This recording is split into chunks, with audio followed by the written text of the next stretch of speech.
Olá, você ligado no Portal J+. Hoje nós temos o prazer de receber aqui nos nossos estúdios o professor Ricardo de Campos. Recentemente, ele lançou a obra O Povo Laclanô e os Outros. Como nós estamos respeitando o distanciamento, nós vamos fazer essa entrevista sem a máscara. Primeiramente, professor Ricardo, muito obrigado por nos conceder essa entrevista. É um prazer te receber aqui hoje. Obrigado, eu que agradeço. E poder estar apresentando ao povo essa obra que ajuda a contar a história do Planalto Norte, de toda a nossa população, né? Então, professor, com certeza essa obra precisou de muito estudo para ela ser confeccionada, né? Para ela ser escrita. Poderia falar para a gente de onde que veio a inspiração para escrever essa obra e os estudos que foram feitos? Essa ideia surgiu em 2016, logo após a conclusão do meu romance chamado Caboclos Rebeldes, uma aventura pela Guerra do Contestado. Quem me ajudou muito a escrever essa obra foi o professor Dr. Alexandre Assis Tomporowski. E ele deu essa sugestão, né? Um outro tema que você podia escrever, fazer um romance, seria sobre as tribos indígenas que aqui moravam, né? Como os Xoclen, os Caigangues, né? E isso ficou na minha cabeça, né? Ele inclusive até me emprestou alguns livros, né? E me deu assim algumas indicações, né? Então, e aí permaneceu aquilo, eu fiz inclusive a leitura, né, dessas obras, acabei também fazendo mais pesquisas, inclusive pesquisei muitos trabalhos de conclusão de curso de uma especialização multicultural que a Universidade de Santa Catarina tem, né? Mas eu não tinha assim aquela coragem de fazer, de escrever, porque não é o meu local, né, de fala. Já foi assim difícil me colocar na pele de um caboclo sertanejo na época do Contestado, né, lá no início do século XX. Imagine me colocar então no papel, na pele de um índio, né, ainda num período anterior ao do Contestado, né. Isso. Professor, poderia falar para a gente quem era o povo Laclanô, onde eles viviam, o que eles faziam, o que comiam? O termo Laclanô é um termo atual. Foi os remanescentes, os descendentes, né, dessa tribo que decidiram, né, por esse nome, porque até o momento recente foram os outros, como diz ali, né, os outros é aqueles que não pertenciam à tribo.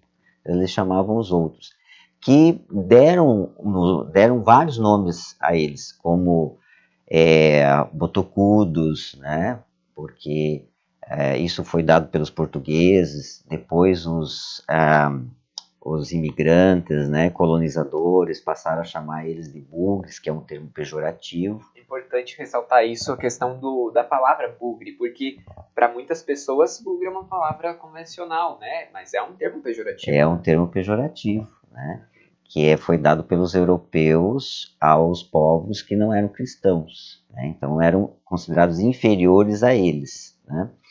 E depois deram o nome de Xoclen, que significa taipa, né? Então isso foi tudo dado por eles, pelos outros. Então eles aí fizeram esse movimento, né, de empoderamento, de identidade, e aí o termo Laclanô. Então esse povo, ele habitava aqui ao norte uma vasta área, né, ao norte do Rio Grande do Sul, Santa Catarina e aqui o Paraná. E eles moravam mais próximos ao litoral, mas aí com o processo de colonização, né, com a chegada dos portugueses, depois dos colonizadores, eles se afastaram, né, e acabaram se tornando nômades. Então eles eram grandes conhecedores das florestas, dos campos, das serras, e eles costumavam se deslocar, né, durante o ano. Então, no período de verão, eles ficavam mais próximos ao litoral, né, e depois, nos meses mais frios, eles subiam a serra e permaneciam durante o inverno nas florestas de araucária, por causa do pinhão, que era a base alimentar deles, né, durante esses meses mais frios, e inclusive de outros animais que serviam de caça para eles, como a anta, por exemplo, capivara, né? Então eles aí todos esses animais eram atraídos pelo pinhão, né, que era a base alimentar durante esses meses mais frios. Então eles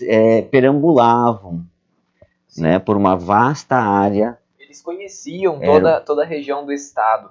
E realmente esse foi o povo que deu origem, né, à nossa população aqui. Eles foram as pessoas que a partir deles vieram as futuras gerações. Mas o que a gente vê, Ricardo, é o seguinte, que algumas etnias, povos indígenas, eles não tiveram tanta miscigenação.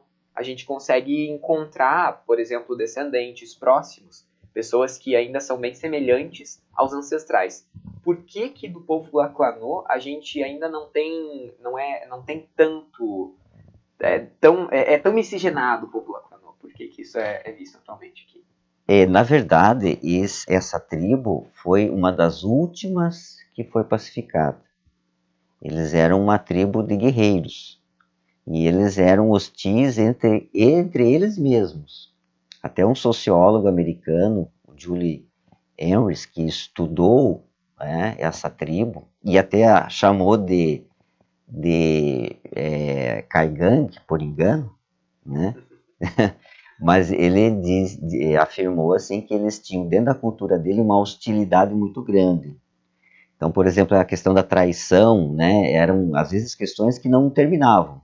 Né? Um matou o irmão do outro, aí o outro mata aquela pessoa e depois um outro parente vai matando, e é um ciclo sem fim. Então eles eram muito arredios. Então quando veio os colonizadores, eles se comportaram da mesma maneira. Então eles eram muito hostis e evitavam ao máximo a aproximação.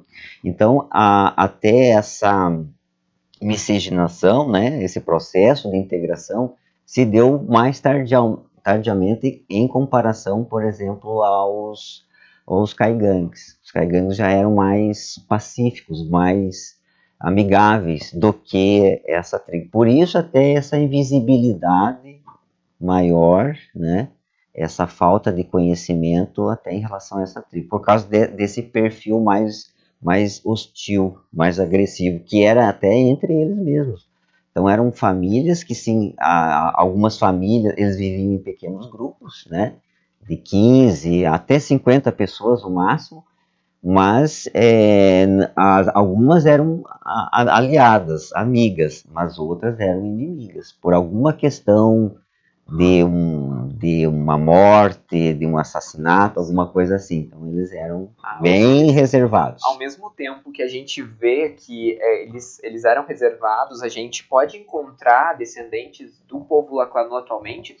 Sim, existe a terra indígena Laclanô, que é em Vitor Meireles, né, ali, e tem remanescentes de um outro grande grupo em Porto União. Eu acho que são aqui umas 18, 20 pessoas. Então é um grupo bem pequeno, ainda próximo aqui. Verdade. Professor, vamos voltar então um pouco à questão ali que a gente estava falando sobre os colonizadores europeus. Quando eles chegaram aqui e encontraram esse povo, eles tentaram pacificá-los, né? Como que aconteceu esse processo e como que isso é refletido na atualidade?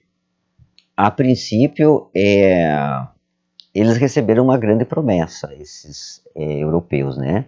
De um paraíso, uma terra farta, né?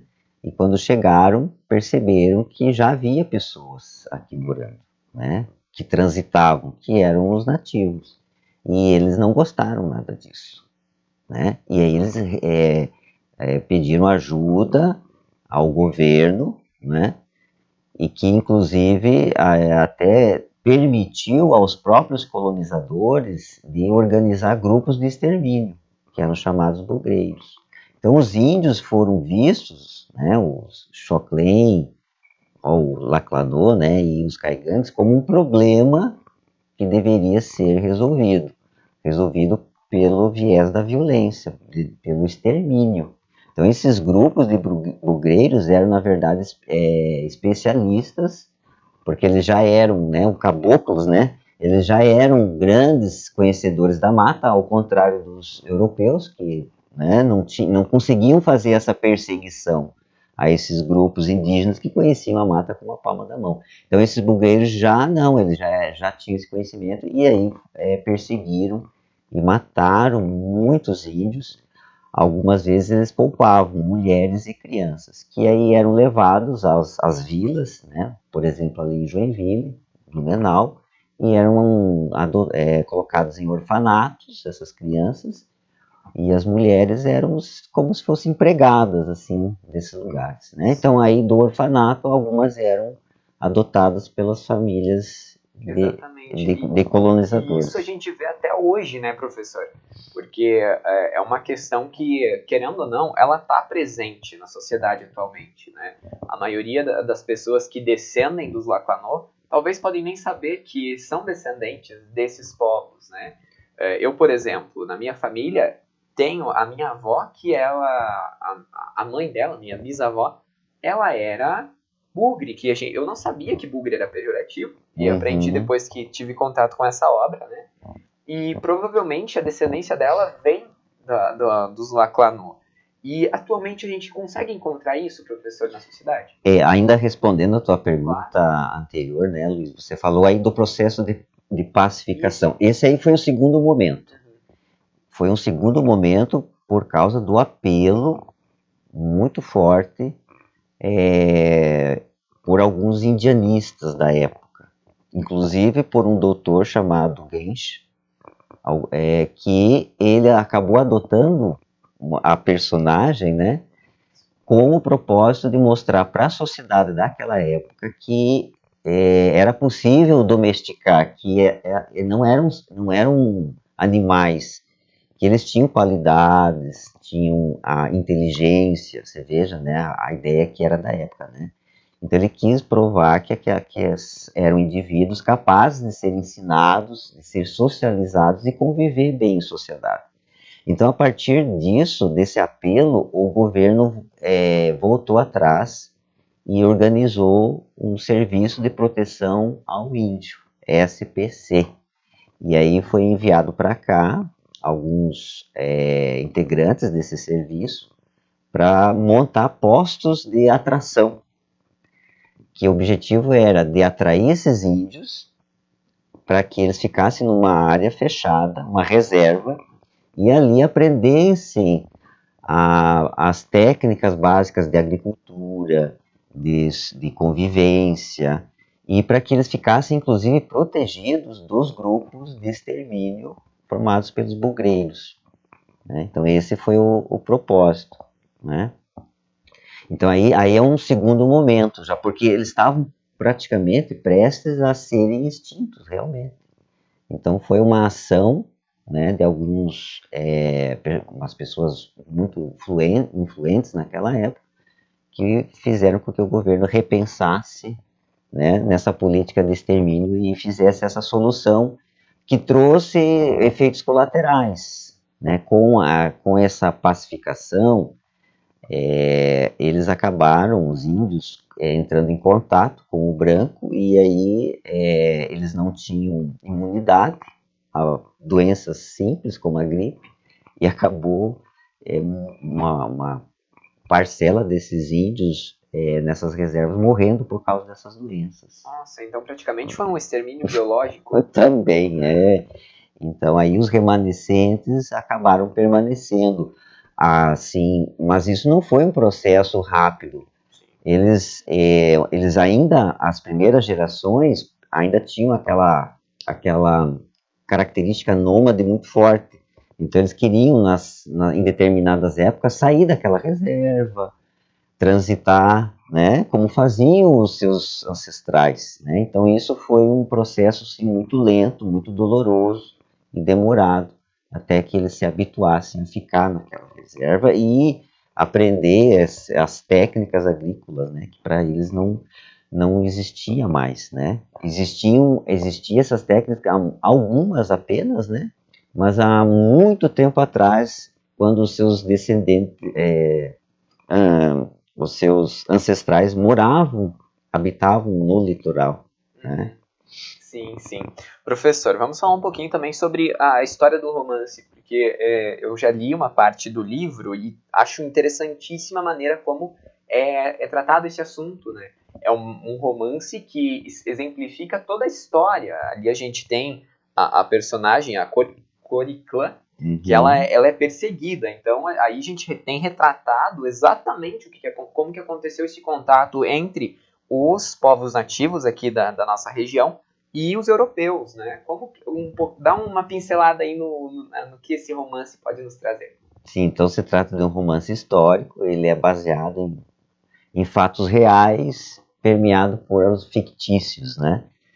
Mas a personagem, ela existiu, né? Essa Índia realmente existiu, né? Então alguns fatos realmente foram inspirados na vida dela, né?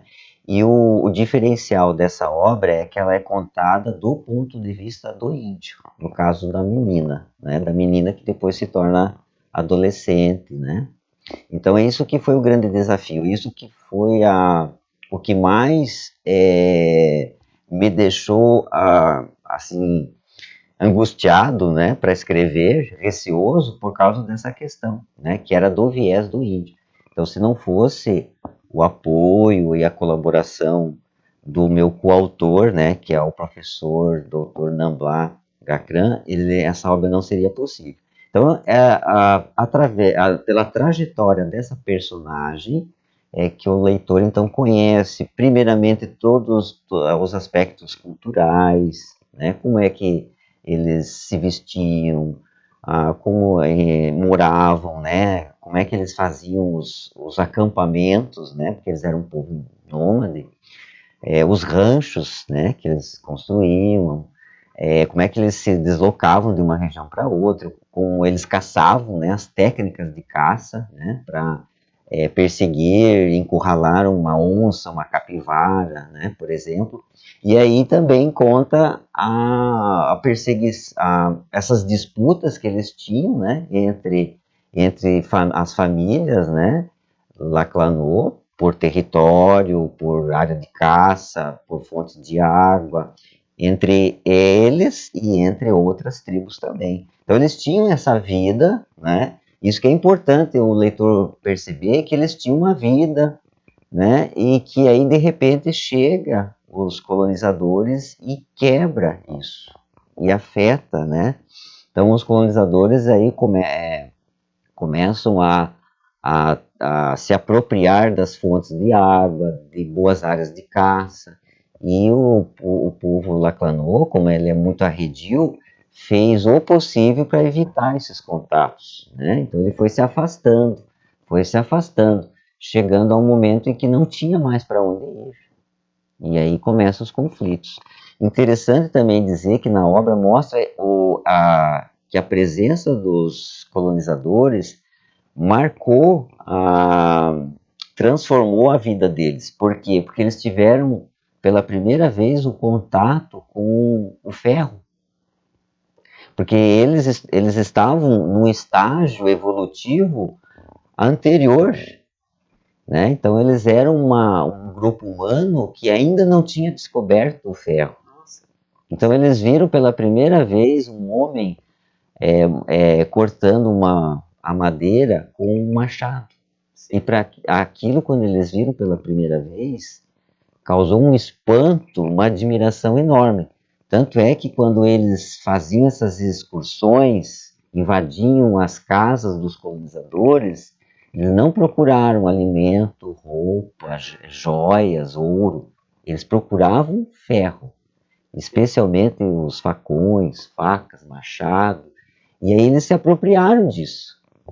Então deu para eles, foi um passo histórico, né, e tecnológico muito grande. O que eles iriam descobrir levando séculos, eles acabaram entrando em contato com uma civilização muito mais avançada tecnologicamente e se apropriaram. E isso também acabou modificando. E aí os primeiros grupos que se apropriaram de facões e tal, começaram a prevalecer sobre outros grupos indígenas que ainda não tinham feito esse contato, essa descoberta, vamos dizer assim. Então isso é um processo muito interessante.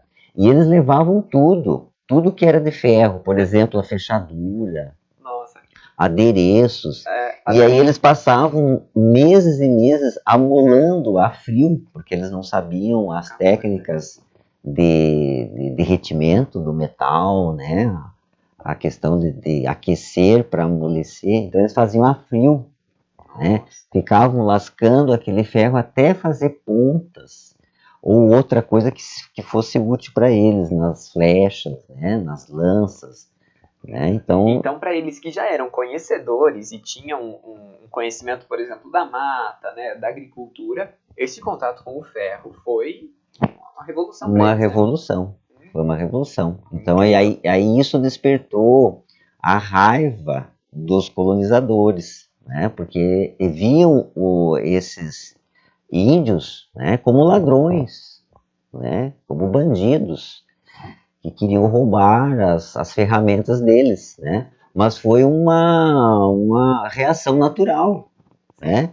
Porque para eles era um avanço você poder colocar pontas de ferro, né? Eles utilizavam as pedras, né? Então as pedras polidas, lascadas, porque eles estavam no momento histórico anterior ao homem branco, ao homem europeu. Então eles foram substituindo, né? Deixavam a pedra, colocavam o metal, né? Então isso foi um aspecto assim muito interessante. Que incrível isso. Incrível, que a gente nem percebe. A gente não imagina, porque querendo ou não é recente. É recente. Essa evolução para eles não é algo que aconteceu há milhares de anos. Não, foi no início do século XX. Gente, que eles começaram a ter esses contatos e essas descobertas. É pouco tempo, é uma revolução que aconteceu próxima a gente. Professor, no livro também existem alguns termos, né? Claro, a pronúncia provavelmente é bem complicada. O seu coautor, infelizmente, não está mais entre a gente, mas ele saberia dizer certinho, né, do que se trata. Tem alguns termos assim que são que foi difícil de encontrar para explicar o que significa, professor? Sim, a questão do parentesco. Isso para mim foi um pouquinho difícil porque, por exemplo, nós temos muito claro as relações de parentesco, né? Pai, mãe, avô, avó, né?